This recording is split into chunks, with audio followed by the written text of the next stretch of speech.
The waitress passed by my table again, pretending not to notice the untouched champagne flute and the rapidly cooling steak. I gave her a tired smile and waved off her concerned look.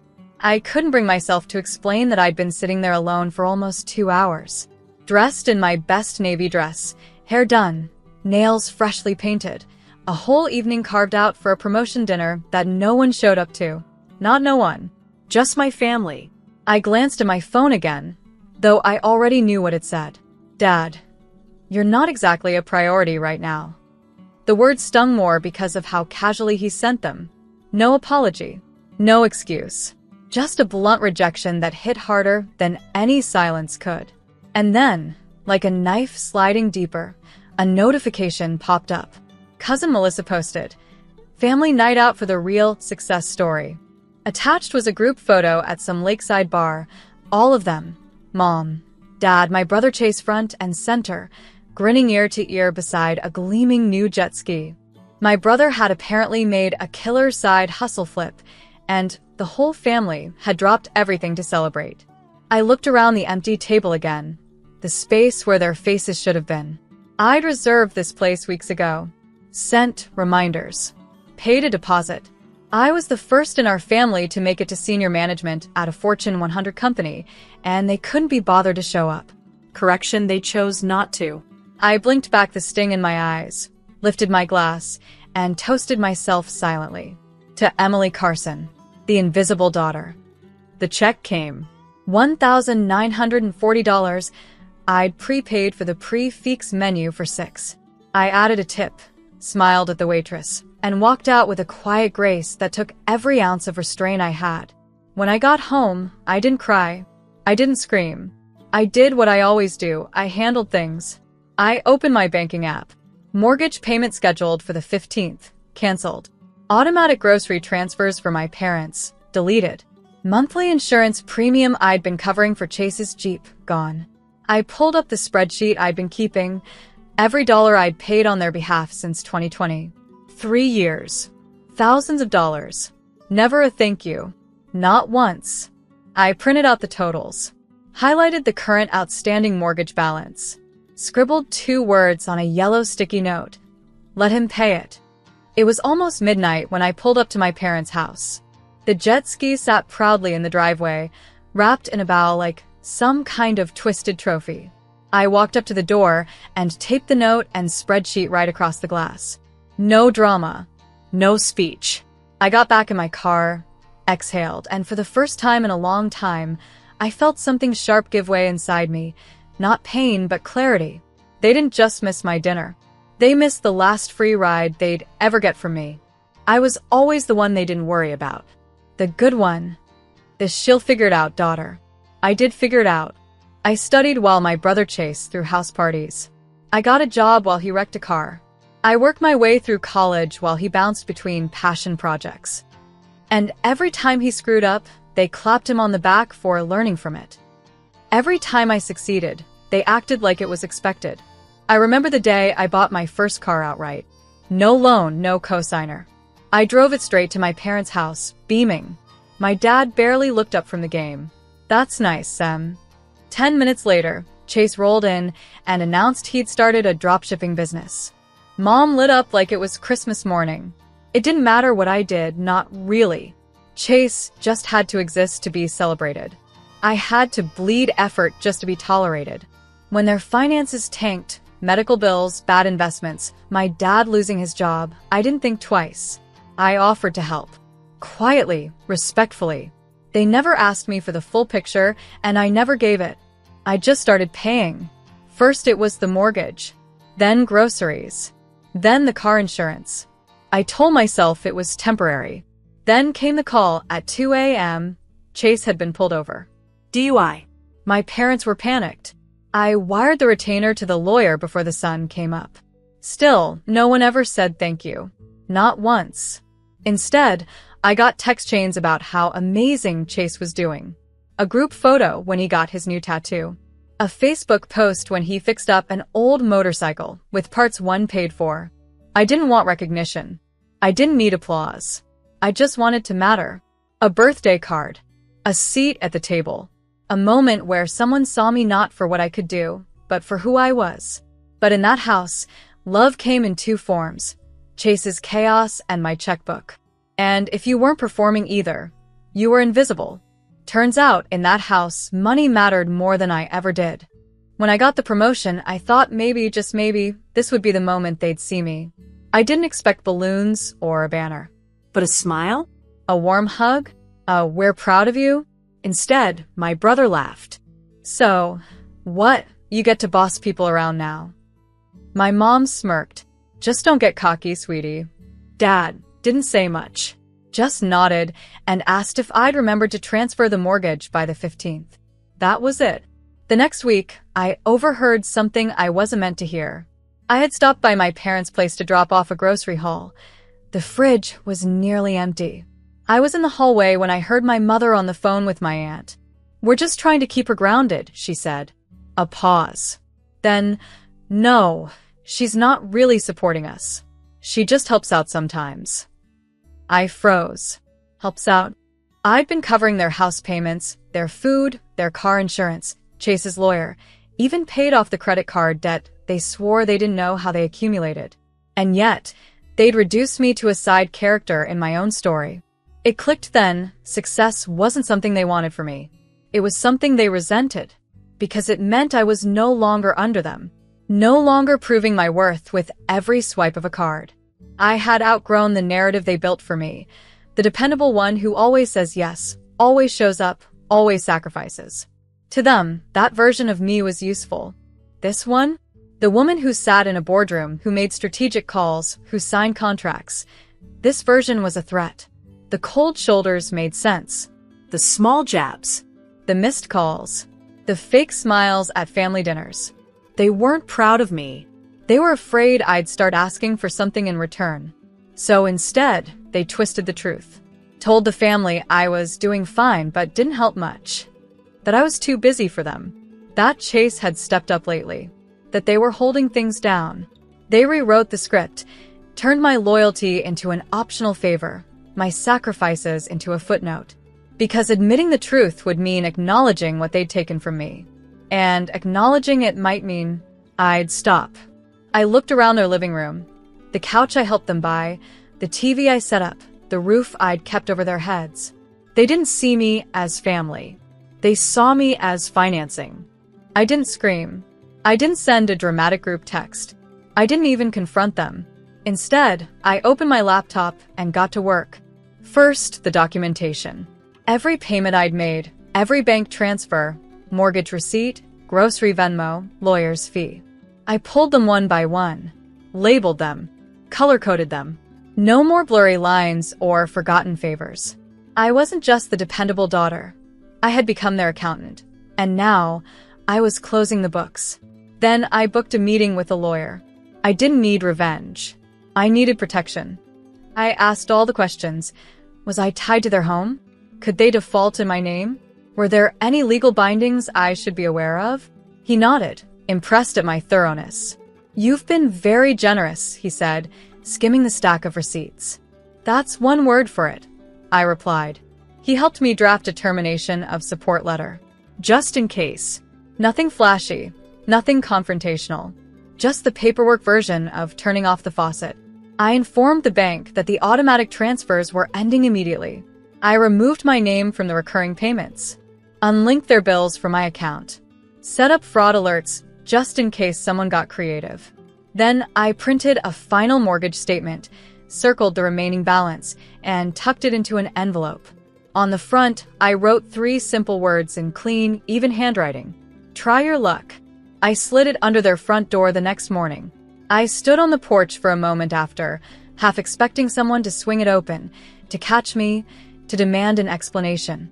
But the house was still, quiet. It felt strange, peaceful, even. There was no scene, no confrontation. Just the soft click of my heels on their driveway as I walked away for the last time. No announcement. No fireworks. Just a decision. A clean break. Because the truth is, you don't need to blow up a bridge that was never solid to begin with. You just stop crossing it. You don't announce your exit. You just stop showing up to play their game. That night, The neighborhood was lit up like any quiet suburb, porch lights glowing, sprinklers hissing in the distance, a warm breeze rustling the hedges. Their house stood at the end of the cul-de-sac. Perfect.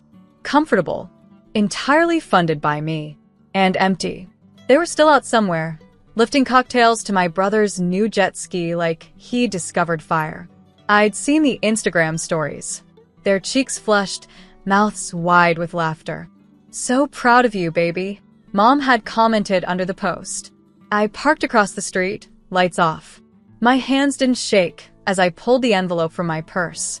Inside was everything: a final mortgage statement, the termination of support notice, copies of payments I'd made over the past 3 years. And the note.